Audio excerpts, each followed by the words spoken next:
Indonesia merupakan negara kepulauan yang memiliki 16.766 pulau.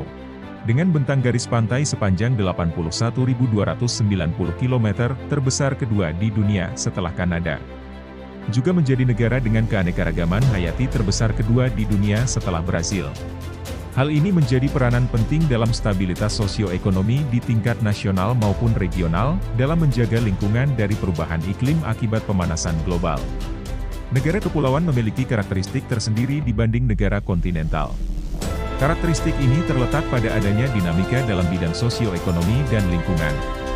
Sebagai contoh, disparitas pembangunan daerah lambat tumbuh dibandingkan dengan pembangunan di daerah berkembang atau perkotaan, atau perubahan cuaca yang sangat cepat yang mana dalam jangka waktu panjang dapat mempengaruhi perubahan iklim di wilayah regional.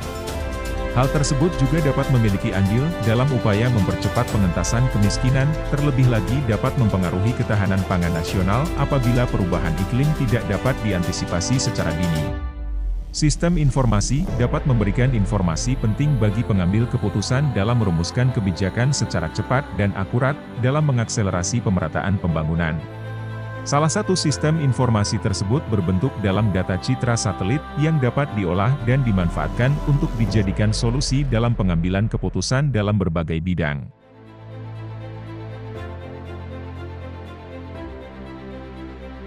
Kita tahu sejak 2016 kita telah melakukan langkah percepatan pelaksanaan kebijakan satu peta. Saya minta kementerian dan lembaga, pemerintah daerah kerjasama, berkolaborasi untuk menyelesaikan tumpang tindih lahan di lapangan. Ini penting sekali.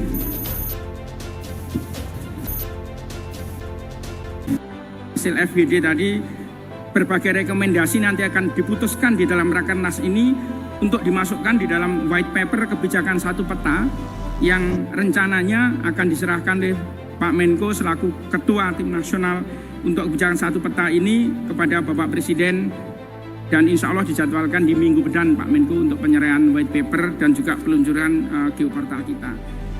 Data ini berbentuk informasi mendetail mengenai kondisi geografis, penggunaan lahan, dan perubahan lingkungan yang terjadi. Maka dari itu, Badan Riset dan Inovasi Nasional mengembangkan GeoMimo sebagai solusi inovatif dengan mengintegrasikan satu data citra satelit multi-input, multi-output untuk mendukung maupun menunjang pengambilan keputusan. Ya, jadi kita berusaha membuat antariksa itu menjadi pilar ekonomi baru Indonesia di masa depan, gitu ya. Nah, yang selama ini kalau antariksa yang ada basis ekonomi realnya itu kan telekomunikasi, itu sudah jelas sudah lama ya. Nah, sebenarnya ada satu lagi potensi yang besar yaitu penginderaan jauh, remote sensing, gitu. Jadi remote sensing itu basisnya adalah citra data yang diambil dari satelit remote sensing yang kemudian kita olah, ya. Gitu, dan itu yang bisa menjadi produk yang bisa dalam tanda petik ya dijual untuk end user. Nah, kami juga menyusun rekomendasi keberlanjutan dalam bentuk white paper, yaitu dengan tema Shaping Unified Future Beyond 2024. Mungkin itu kalau beyond 2024 berarti sudah di eranya Bapak Presiden terpilih.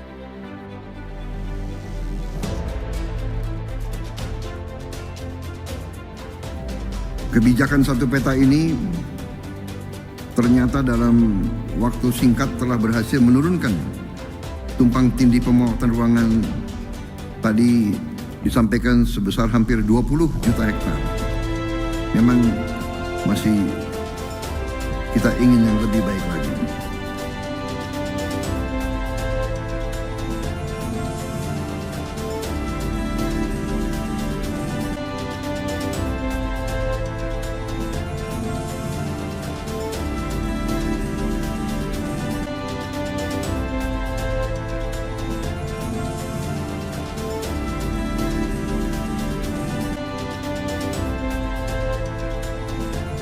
GeoMimo diharapkan dapat menjadi solusi dalam memecahkan permasalahan yang muncul akibat perbedaan metodologi dan aplikasi yang digunakan, terlebih lagi agar dapat mengurangi rendahnya akurasi data serta meningkatkan tingkat kepercayaan.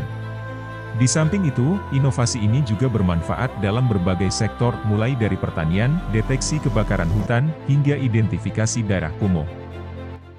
Nah, kekuatan dari Geomimo adalah di riset yang membangun suatu sistem, membangun suatu software, membangun suatu algoritma, atau membangun metode yang memproses multi input data tadi. Nah, multi output yang dihasilkan akan dapat digunakan oleh pengguna yang kita kategorikan menjadi 3 pengguna, yaitu dedicated user, private user, dan public user. Tentunya di dalam Geomimo ini nanti akan ada kolaborasi riset yang banyak, baik dari kolaborasi nasional maupun internasional. Implementasi Geomimo mendukung pembangunan nasional dan memberikan kontribusi pada tujuan pembangunan berkelanjutan, serta dengan harapan mampu mewujudkan kolaborasi internasional. Dengan Geomimo, Indonesia bergerak menuju masa depan yang lebih cerah, berkelanjutan memastikan kesejahteraan masyarakat, dengan pembangunan berbasis ilmu pengetahuan dan teknologi. Jadi Geomimo ini program yang sebetulnya bisa menjawab banyak permasalahan, terutama ketersediaan citra satelit multi resolution, yang juga nanti kalau konsepnya multi input multi output berarti ya berbagai permasalahan terkait dengan pengadaan citra satelit dan pemanfaatnya bisa diselesaikan atau bisa terjawab dengan Geomimo ini. Terima kasih. Saya Isma, Kepala Bidang Provinsi Tenggara, sangat mendukung sekali dan saya kira akan kami implementasikan di daerah bila telah akan bekerja sama dengan organisasi riset yang dimiliki Pak Budi terkait dengan proyek perubahan Pak Budi masalah Geomimo. Soalnya ini sangat bermanfaat untuk di daerah kami. Setelah kembalikan dari sini, insya Allah kami akan segera melakukan pimpinan untuk mengimplementasikan hal tersebut. Terima kasih. Assalamualaikum warahmatullahi wabarakatuh. Dengan terintegrasinya Geomimo pada geoportal kebijakan Satu Peta, diharapkan dapat memberikan kontribusi pada dukungan pengambilan keputusan di kementerian dan lembaga dan dapat menciptakan ekonomi baru. Pengembangan platform Geomimo akan mencakup pengembangan infrastruktur, pengembangan model inovasi, pengembangan sumber daya manusia, penguatan kolaborasi, dan regulasi dalam peran AI di bidang geospasial dan geoinformatika. Kedalaman informasi yang didapatkan melalui Geomimo dimungkinkan karena metode multi-sources dalam proses akuisisi data dalam platform Geomimo yang memanfaatkan berbagai jenis infrastruktur akuisisi data dan pengupdosian teknologi maju.